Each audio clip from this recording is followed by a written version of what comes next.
ഈ തെറ്റുകളിൽ ഏറ്റവും ഗുരുതരമായത് മനുഷ്യനെയും ബന്ധപ്പെടുത്തുന്ന പ്രശ്നങ്ങളാണ്. അതിൽ വലിയൊരളവോളം കേസ് കൊടുക്കലുകളാണ്. അത് ചെറിയ പരാതികൾ മുതൽ വലിയ കേസുകൾ വരെ, ഹൈക്കോർട്ടിലും സുപ്രീം കോർട്ടിലും അടക്കമുള്ള കേസുകൾ.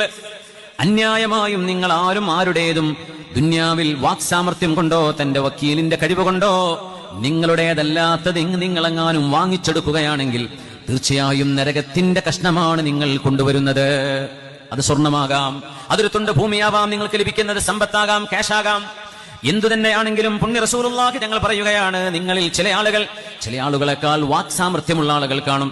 അതുകൊണ്ട് എന്റെ മുമ്പിലേക്ക് പരാതികളുമായി വരുമ്പോൾ നിങ്ങളുടെ സമർത്ഥനത്തിന്റെ കഴിവുകൊണ്ട് നിങ്ങൾ ഒരുപക്ഷെ അന്യായവും നുണയുമാണ് പറയുന്നത് എന്ന് നിങ്ങൾക്ക് മറച്ചു വെച്ചുകൊണ്ട് ചില കാര്യങ്ങളെ സമർത്ഥിക്കാൻ കഴിഞ്ഞേക്കാം. ഇന്നമാ അന ബശറുൻ, ഞാൻ അല്ലാഹുവിന്റെ സൃഷ്ടിയാണ്, ഞാനൊരു മനുഷ്യനാണ്.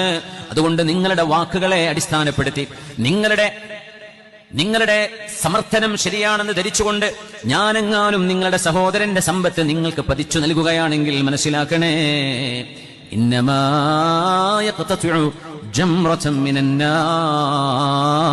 നരകത്തിന്റെ തീ കഷ്ണമാണ് നിങ്ങൾ എന്നിൽ നിന്ന് കയ്യിൽ വാങ്ങിച്ചു കൊണ്ടുപോകുന്നത്. അല്ലാഹുവിന്റെ മുമ്പിൽ മറുപടി പറയേണ്ടി വരും. അതുകൊണ്ട് അന്യായങ്ങളായ ഏതെല്ലാം കേസുകളുണ്ടോ പിൻവലിക്കാൻ മുഅ്മിനായ മനുഷ്യൻ തയ്യാറാവണം. ഒരാളെയും ബുദ്ധിമുട്ടിക്കണ്ട. ഐനൽ ജബ്ബാറൂൻ ഐനൽ മുലൂക് ഐനൽ മുതകബ്ബിറൂൻ, അധികാരം കൈയാളിയവരൊക്കെ എവിടെ? അഹങ്കാരികളായി നടന്നവരെവിടെ?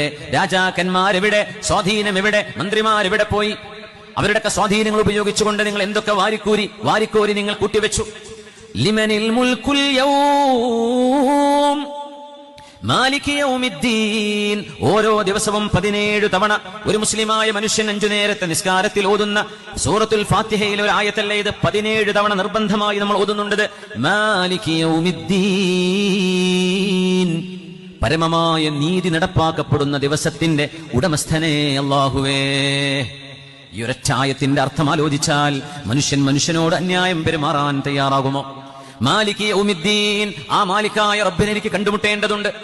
ആ പടച്ചതമ്പുരാൻ ഭൂമിയിൽ ഏതെങ്കിലും ഒരു കൊമ്പുണ്ടായിരുന്ന ആട്, ഖർന ആയ ആട്, കൊമ്പില്ലാതിരുന്ന അജ്മ ആയ ഒരു ആടിനെ കുത്തി പരിക്കേൽപ്പിച്ചിട്ടുണ്ടെങ്കിൽ കൊമ്പില്ലാതിരുന്ന ആടിന് കൊമ്പ് കൊടുത്തുകൊണ്ട് കൊമ്പുണ്ടായിരുന്ന ആടിന്റെ കൊമ്പ് എടുത്തു കളഞ്ഞിട്ട് ആ ആടിൽ നിന്ന് ആടിനോട് പ്രതികാരം എടുക്കാൻ അല്ലാഹു പറയുകയും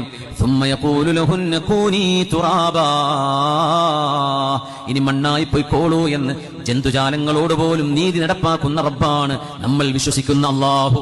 അതെന്താ നമ്മൾ മനസ്സിലാക്കാത്തത്? നമ്മൾ വിശ്വസിക്കുന്ന റബ്ബ് മാലിക് യൗമിദ്ദീനാണ്. ഈ വിശ്വാസമാണ് ഒരു മുസ്ലിമിനെ മുസ്ലിമാക്കുന്നത്. സ്വല്ലു അലൻ നബി മുഹമ്മദിൻ വആലിഹി. اللهم صل على سيدنا محمد وعلى آل سيدنا محمد وبارك وسلم عليه.